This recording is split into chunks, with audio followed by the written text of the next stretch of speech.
Trump's $500 billion Black America plan. That's what he calls it, $500 billion Black America plan. And now I'm going to go over it real quick.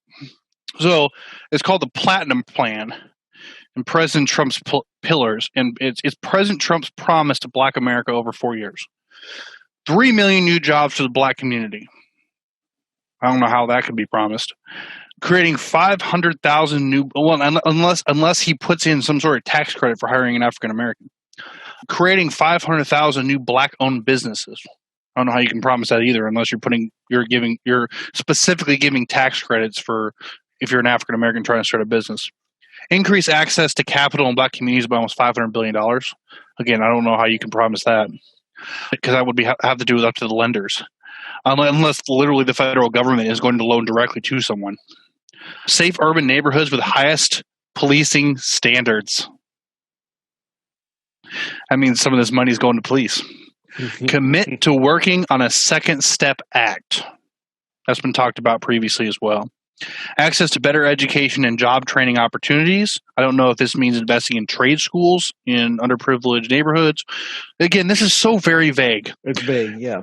Give Black churches the ability to compete for federal resources for their community. First of all, churches should have no access to federal resources, period. That's why we have separation of church and state. Bring better and tailored health care to address historic disparities. I don't know if that means more publicly funded clinics in these neighborhoods or a higher quality standard of clinics. Immigration policy that protects American jobs. I don't know how that helps the Black. I don't understand that. Advance home ownership opportunities and enhance financial literacy in the Black community. Now, this is very important. If this is actually rolled out, and I want to go back to an old story that Jerry Jones told, one of the Dallas Cowboys, and he remembers this very clearly. And he actually has a financial advisor on his staff at the Dallas Cowboys to help these guys manage their money, because he remembers back when he was a new owner and he got, I don't know if he said it was an offensive lineman or something like that, and the offensive lineman got his game check, and his game check was like $161,000 or something like that. And the guy went to a check cashing place to cash it because he didn't even have a bank account. He had no idea how to manage money. And if you look at the disparagement, the Black community owns such a low percentage of property in the United States versus any other ethnicity, white, Arab, Jewish, you name it, right? The Black community, and then second is the Hispanic community. But the Hispanic community is starting to buy property. The Hispanic community is starting to own property, but the Black community has historically not owned property. So if there can actually be some way for the federal government to put in some sort of education for the Black community to start buying property, owning property. And what that does is that builds generational wealth, and that's important. So if that is actually rolled out, I think it would make a big deal. I think it would help a lot. It would be the best part of the entire plan. Onshoring manufacturing to advance jobs and develop opportunities for Black-owned businesses. I don't know. Opportunity, security, prosperity, and fairness. That's what the landmarks are. So second part of this, and he doesn't have this money yet, by the way. This is just his plan. He would have to get that money from the coffers. So he also wants to designate the KKK and Antifa as terrorist organizations. Now, that's fair. I go for it. People talk about the KKK constantly as this horrible organization that's a threat to black Americans. No. It's a bunch of dumb rednecks. In fact, the KKK has lacked even centralized leadership since the late 80s. It's just a bunch of little packs throughout the United States that operate independently. And they even fight amongst themselves. Now, if they're attacked, they'll come together and, fight a common enemy. But are they a legitimate threat to Black lives? No. They're a bunch of idiots. And on top of that, they're horribly disorganized. There's a bunch of dumb rednecks who get together and burn crosses every other month. Should they be designated as a terrorist organization? Please, by all means. Please, because what they believe is terrible. I'm just saying, please understand, you don't have to fear the KKK if you're Black. No one should fear the KKK. They're not in any position to do anything terrible to you. The second thing is there are far larger and more organized groups of white supremacists here in the United States that are far more dangerous than the KKK. You have the Sons of Odin, for example, and I just picked that one because I recently came across them. Far more organized, far more funded, and far more under the radar as the KKK. If you're going to operate a hate group, you don't want to be known. You don't want people to know you, know where you locate out of, know your leadership. I mean, that's a huge no-no.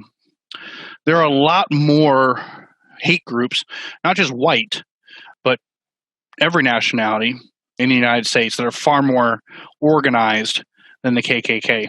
And you see them, right? Some of them have people that were formerly in the military, and they train their members on. They give them pretty much the entire training that they went through, so they're very well organized.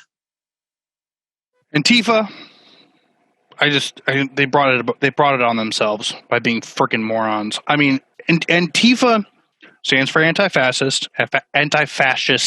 If you did not know that already, brought it amongst themselves by being freaking idiots, and they did it upon themselves by not vetting the people who join their organization. The thing that these other organizations do, like the Sons of Odin, vet their members. They have to go through training.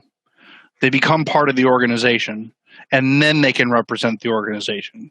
Antifa has this thing where you can go out there and wear an Antifa shirt and we'll claim you, as long as you're just claiming Antifa.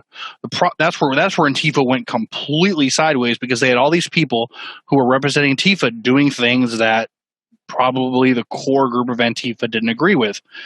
The destruction of property, all the other stuff that was happening along with it. So Antifa destroyed themselves by inclusion.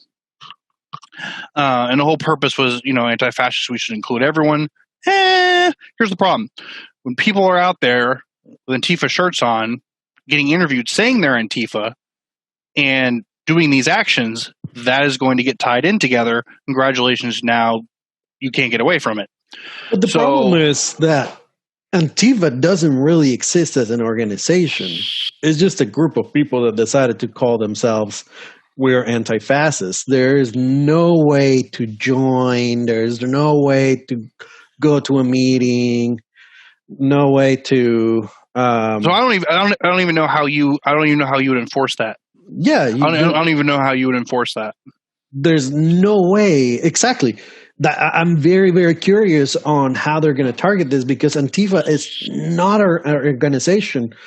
It is accurate to where you say, if you say you are Antifa, then they're like, yeah, sure, you're part of us.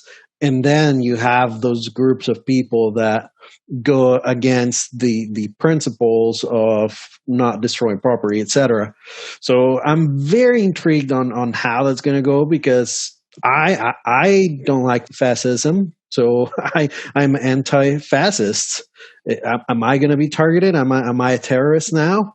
And there's millions of people that claim the same. I don't like fascism. So am I a terrorist group now? There's no organizers, no leader or groups that come together and say, hey, we are Antifa. So very curious about that. But one other small thing on this bill. Yeah. Lynching would be made a national hate crime. That's fantastic. Way too late. Yep.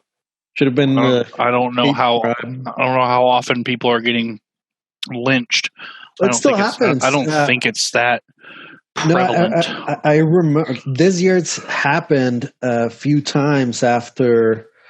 What was it? Probably around March or April. For a little while, there was lynching happening all over the U.S. for a good 2 to 3 weeks, where black men were found hung on trees in different places. So it was still happening. It's not thousands, but it still happens, and absolutely hate crime and murder. I mean, he also vows to make Juneteenth a national holiday. That'll be good.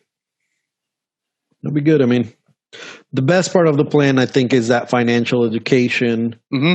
anything that puts that direct investment in the community to bring more equality to the community is going to help them make better decisions later in their lives. So one thing that has always been, and it's strange. It's strange to me because every other ethnic group that's come to America, whether it be the Arabs, whether it be the Jews, whether it be the Asians, they've all created immense generational wealth here in the United States. They've bought property, owned business, started businesses. Kids are at a much higher percentage of being college educated than the majority of other ones, even with the Asian community, to the point of being discriminated against because they're the majority of the ones going to the Ivy League schools because of their scores. Indian people too, from India too, are historically very successful here in the United States. So you look at the black community, what has been different?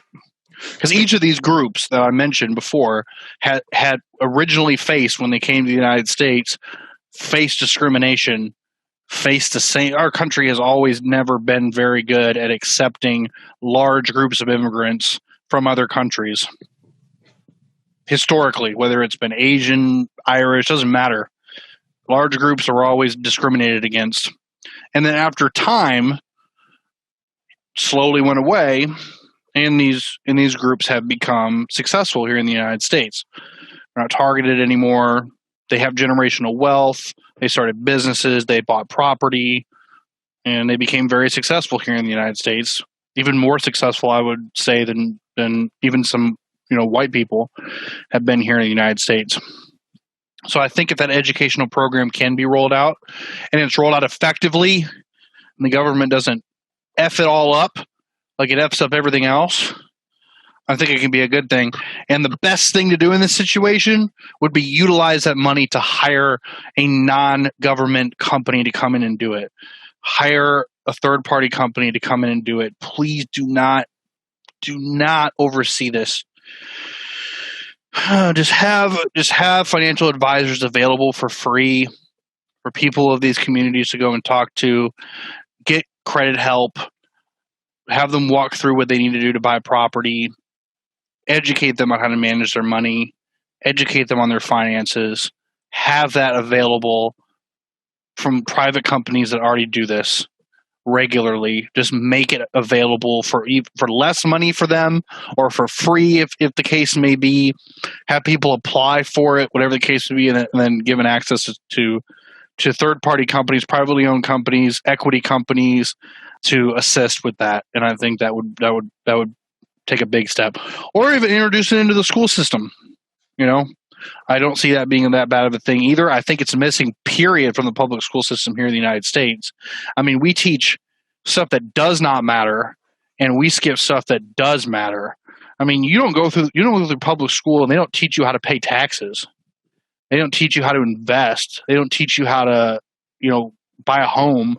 They don't teach you about managing your credit score.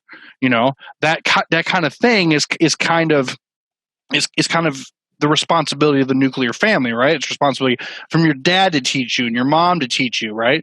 But if your mom and dad don't know, and they never bought a home, and they've been renting their entire life, and you have a breakdown of the nuclear family, and you're not getting this from your mom or dad, then you're going to fall right into the same steps as your parents did, end up not buying a home, not owning, just renting, and that generation wealth gap grows even bigger.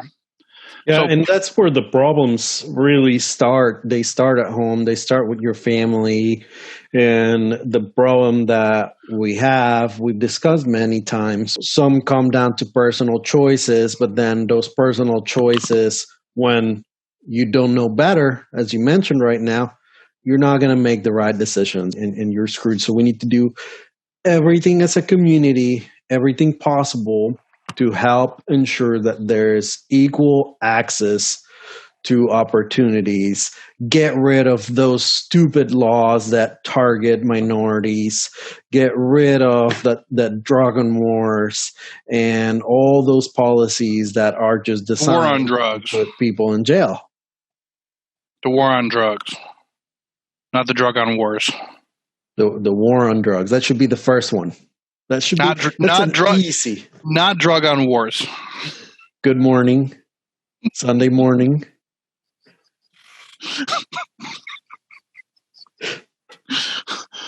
Sorry, I had to reboot.